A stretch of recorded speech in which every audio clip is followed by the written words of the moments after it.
Perkenalkan, nama Titiang Komang David Darmawan. Titiang biasa memerankan tokoh Liku menjadi Gek Kinclong. Titiang berasal dari Banjarpego Sesetan, dan Tiang merupakan anak ketiga dari 3 bersaudara. Tiang lahir pada tanggal 22 Oktober 1993 dan pada saat ini usia Tiang 27 tahun. Tiang bekerja, Tiang memiliki usaha salon di rumah, dan kebetulan saat ini Tiang menjadi tenaga pengajar atau dosen di Universitas PGRI Mahadewa Indonesia yang dulunya bernama IKIP PGRI Bali, jurusan tari dan juga tata rias. Awal Tiang menjadi Liku itu pada tahun 2015 ketika Tiang menempuh jenjang pendidikan S1 di IKIP PGRI Bali, di mana ada mata kuliah Arje, dan Tiang memilih peran Liku untuk ujian akhir semester.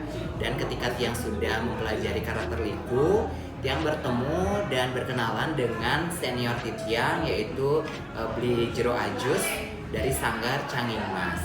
Dari situlah awal muncul karakter Liku yang Tiang bawakan, dan nama Gek Kinclong itu tercetus karena beliau pada tanggal 4 April 2015 di Taman Ujung Karangasem. Tiang mengucapkan terima kasih kepada Bli Jero Ajus, Aji Senger, dan juga Pade Kobar yang pada saat itu menjadi rekan atau partner Tiang dalam grup Canging Mas. Pada tahun 2017, Tiang memutuskan untuk berhenti dari grup Canging Mas karena Tiang melanjutkan pendidikan S2. Jadi setelah Tiang tamat dari S2 itu, karena status Tiang freelance dan Tiang bergabung kepada teman-teman pelawak yang lainnya, Tiang membuka usaha salon di rumah untuk mengisi keseharian jikalau Tiang tidak ada show. Pada tahun 2018, Tiang diajak untuk bergabung ke kampus IKIP PGRI Bali menjadi asisten dosen mengajar tata rias. Dan kebetulan di tahun 2019, SK Tiang keluar menjadi dosen tetap, menjadi dosen tari dan juga tata rias di Universitas PGRI Mahadewa Indonesia sampai saat ini. Jadi suka duka menjadi pemain Liku Arje itu pasti ada tentunya, dan harus diambil hikmahnya aja dari setiap kejadian. Yang pertama pasti dukanya terlebih dahulu ya. Jadi dukanya itu tidak semua yang terlihat di depan kamera atau di atas panggung itu seperti yang terjadi di belakang panggung. Bisa saja penyambutan yang kurang seret atau pembulian pasti ada saja. Tentu saja menjadi peran seperti ini banyak sekali yang bully. Seperti contohnya, kenapa menjadi peran wanita, kenapa udah tahu itu nggak baik untuk pria tetap dijadikan. Nah, kembali lagi Tiang ambil sisi positifnya karena Tiang merupakan kelahiran dari seniman di Banjarpego, jadi kakek dan nenek kebetulan seniman Arje, sehingga sampai saat ini Tiang tetap memfokuskan diri Tiang untuk menari di zona nyaman Tiang, dan kebetulan Tiang menikmati peran menjadi Liku dan masih belajar untuk sampai saat ini dengan para senior-senior yang sebelumnya. Jadi dengan menjadi peran Liku ini dukanya pasti banyak, ada pelecehan, tentu saja ada pelecehan dalam arti kata-kata dan lain sebagainya, cuman itu Tiang ambil sisi positifnya untuk membuat diri semakin berkembang dan mengisi diri tentunya. Terus untuk sukanya sudah pasti dikenal orang, terus juga yang lebih bisa memposisikan diri di mana harus berperilaku seperti Gek Kinclong dan di mana harus berperilaku seperti David gitu. Sukanya juga Tiang lebih aktif dalam berbagai kegiatan, baik itu seni maupun kegiatan yang lainnya. Mungkin kalau orang bertanya tentang ciri khas Gek Kinclong itu, kalau secara pribadi saya tidak tahu juga ya yang menjadi ciri khasnya apa, tetapi selama ini penonton yang menilai gimana sih ciri khas dari Gek Kinclong. Mungkin dia melihat dari make up-nya, mungkin mereka melihat dari bagaimana penampilan saya di panggung. Kalau saya pribadi menggambarkan bahwa saya lebih kelihatan anggun untuk di panggung. Saya tidak pernah yang namanya melakukan aktivitas-aktivitas brutal seperti itu. Mungkin ciri khas saya lebih ke karakter yang anggun, karakter untuk mempercantik diri gitu mungkin.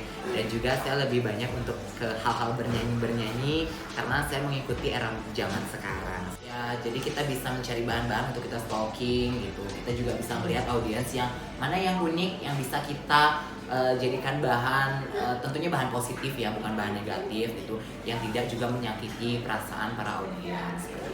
Jadi karakter saya lebih ke menjaga perasaan orang karena saya suka dijaga perasaannya. Pernah nggak sih ngerasa diri kalau lagi nggak make up itu menjadi kayak kinclong atau sebaliknya gitu?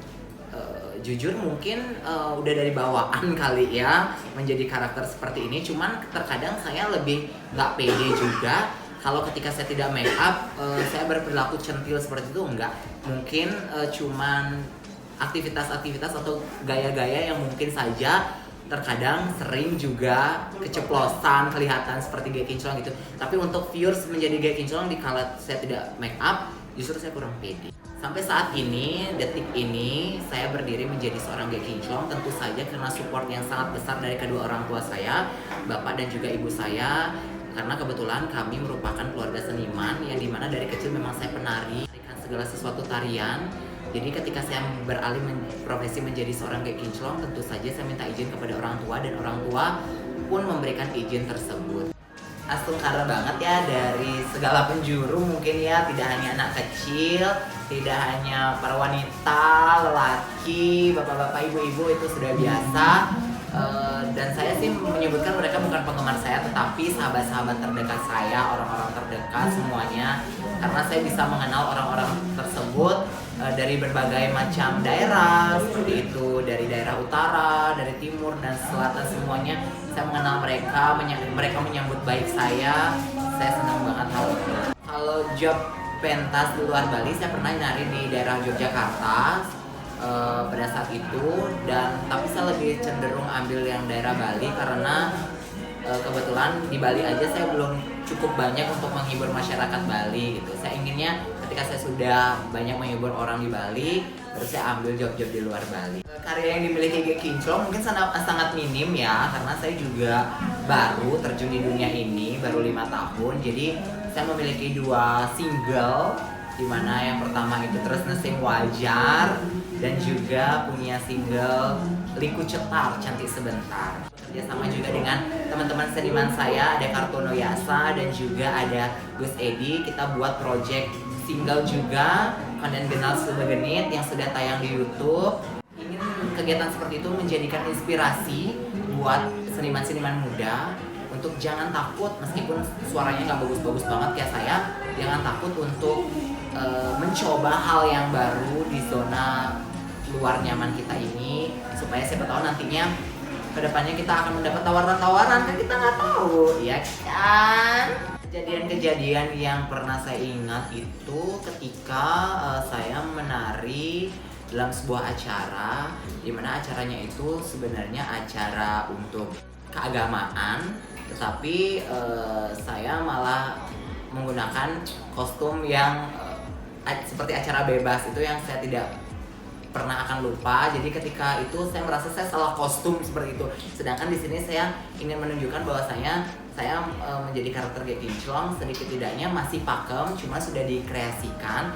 Tapi pada saat itu saya seperti kayak kehilangan jejak. Jadi itu kejadian yang memalukan sekali pada saat itu ketika saya salah kostum dengan menggunakan rok seksi dengan pakaian Gek Kinclong tapi dengan acara keagamaan. Kalau berbicara masalah penghasilan, jadi karakter Gek Kinclong itu saya tidak bisa tentukan karena di Bali itu ada sistem yang namanya ngaya, di mana siapapun juga ingin yang namanya ngaya, apalagi di pura-pura yang memang banyak orang yang ingin ngaya.